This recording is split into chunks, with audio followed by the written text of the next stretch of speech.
Well, hello and welcome back to Read Becca. It's time once again for my weekly chatty catch up on everything I've read, everything I'm currently reading, and everything I'm looking forward to reading, as well as some general lifey chit chat and catch up on my week.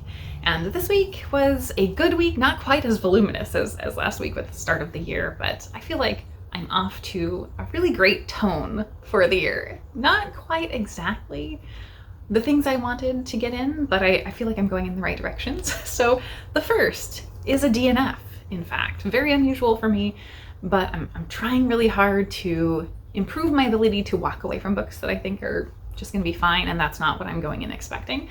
So this is Quite a Year for Plums by Bailey White. And this is a very mundane, small town novel, or really a novella. And I didn't know anything about this other than it looks quite cozy and mundane, and so I was looking forward to that, but I read about 44 pages, and with no expectations on this, I wasn't getting what I would want out of that type of book. I really didn't find anything there to connect with the characters. It was just kind of flitting through scenes from a small town, and it felt much more tell than show. I felt like every time we would get in a scene that I would start to have interest in, we would skip over the thing I was most interested in, like hearing about in depth. Like they meet someone and he's very passionate about this topic. We totally skip over him talking with passion about that topic and just go to them reacting in appreciation that he has told them about this thing he's really passionate about. So it was not giving me what I wanted, so I gave up on it. I don't think there was anything wrong with this or it was poorly written. I just was not connecting with it. So I decided to move on because I didn't want to spend my time on a just fine novel in this case. The next thing I read, I'm not really going to talk about as well because this is Stories Are Weapons by Annalee Newitz, and I'm going to have a dedicated video on this because this was my treasure hunt book for December. So I will be talking about this in depth, not in depth, some more, significantly more, in the coming week. And the last thing that I finished, I did mention that I was about to finish last week, and that was Gideon the Ninth by Tamsyn Muir. This is a reread, and I liked it even more, much more on the reread even than I did the first time. This is such a weird book because it's a mix of genres. I think it's most fantasy, but it takes place in space, and you're following these necromancers with their bodyguards called cavaliers. And so Gideon is the cavalier for the ninth house. And she has grown up in the house as an outsider. She kind of showed up there and was orphaned, and they took her in as sort of an indentured servant and have raised her. She and Harrow, the necromancer of the ninth house, are the only two kids from that house, oddly, that have grown up. And they also, the ninth house is very directly connected to the Locked Tomb, which is the name of the series. So you can tell they're going to be important. That's why we're following them. But they kind of, each house is on a different planet, and this planet is sort of a cult. They're a dark cult, and that's why they have paint on their faces and they wear all black, and they're very much outsiders from the rest of the planets. They're very isolated and kind of off doing their own thing in isolation. So Gideon has not really even interacted with other people outside their planet before, and Harrow. And now all of a sudden they're being called to the first planet that is somewhat abandoned, to a place called Canaan House. And Canaan House is a massive, hundreds of rooms mansion house, it seems like. You learn it's very technologically advanced stuff. So it is sci-fi in that aspect and in the space aspect. But they're there for a trial. They're there to investigate and learn how they can become something called a lictor, which is sort of an elevated form of the necromancer. And so a necromancer and a cavalier from each house of the 9 houses has been called there, all to this house to kind of figure out what to do. And there's a few people there that operate this abandoned house and keep it there. And they're there to sort of tell them the rules, and that's it. And then they're sort of set on their way. And most of this feels very like a creepy Victorian manor house murder mystery, and that's really what it is. So that mashup of things, sci-fi, fantasy, and murder mystery, gothic murder mystery, is really interesting and really unlike anything I have read elsewise. And I just love it. I think that coming back to this, you see how much thought and detail went into this. And it kind of from reverse. When I got to book 3, Nona, I've read all 3 books that are out in this series so far of the 4. When I got to Nona, I realized, oh my gosh, she has been laying these plans all the way through and so much is paying off. Well, coming back to this one to read, I'm like, oh my gosh, there's so much here that I missed that is laid into the foundations of this book that pays off later. So this is definitely a series that is really intricately woven and really wild and in your face at one point, but at the other, it's like got a lot of depth to it and great characterization, very rich. And so there's so much here to find on a reread that I just absolutely loved. And Gideon as a character, I loved her even more the reread. She's such a great, abrasive character that is just wonderful. So wonderful. And I did also listen to the audio. I hybrid read this whole book this time around. So I had previously done audio for books 2 and 3 and print on 1. Muir is a stellar audio narrator. So I just loved having the hybrid reading experience with this, and I tabbed it all up. You can't really see because I've got black tabs. So it's so fantastic. This is definitely one of my favorite series of all time, for sure. I cannot wait for whenever Electo comes out. So those are what I read. What I'm actively reading right now on audio, I'm working on Bread Coffee Magic by Jessica Rosenberg, the continuation of a kind of cozy fantasy series. And then I also am reading an ebook, The Queen Who Came In From the Cold by S.J. Bennett, which was from my TBR I talked about earlier this week. So excellent series reading this week, I would say. Onward, what I watched this week. I finished up one thing that I've never heard anybody talk about, but it was so good. The New Force.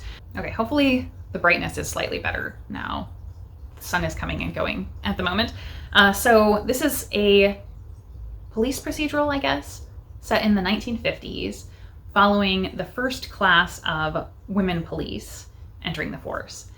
And they face so much sexism, and I think that's a major focus. But then also, as they're there, they're coming in with these high ideals, and a lot of them are failing out very quickly because they're facing that level of sexism toward like not taking them seriously, all the way to outright harassment. But at the same time, with those high-minded ideals, they're recognizing they're more limited than they thought in what good they can do. And also there's a lot of corruption. The men just don't want to do certain things, or they are trading favors to let people off of things and stuff like that that's coming to light for these women, where they're realizing it's not the thing they thought they were getting into.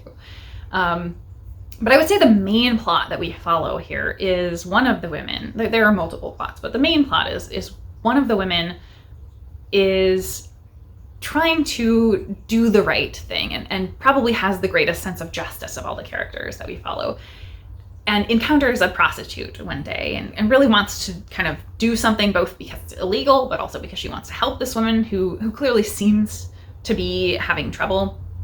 And she finds all these connections to a wider organized crime that's much bigger than just this one woman.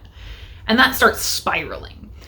And so she's grappling with what she can do within the frame of her duties and what she'll even be allowed to do by the men around her, and what she can do outside of her duties and by skirting around what she's supposed to be doing.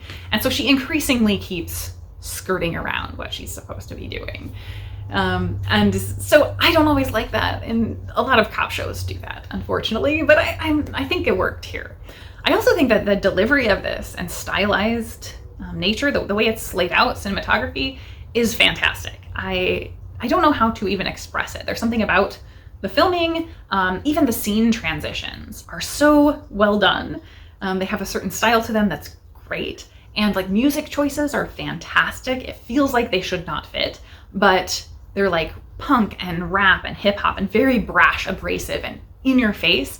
And it really works with the tone of the show, I think. So I very much liked it. I really hope they continue it on. I think this season had just come out last year. So I do hope they make more seasons. And then I think as far as that was all for what I watched this week. So I think as far as this week in life, I think it was a very heavy week for everyone. I don't think I mentioned anything really last week, but just in the world, it has been a lot. It's been really, really a lot in the US. recently, and that continues to be hard. It's not terribly surprising, but it is really difficult and continues to be difficult.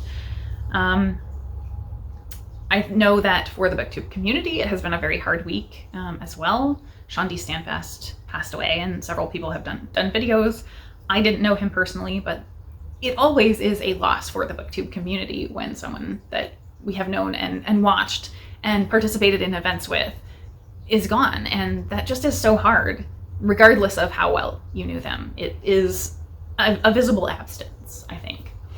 So I'm glad that based on Sean's circumstances, he had this community to connect with.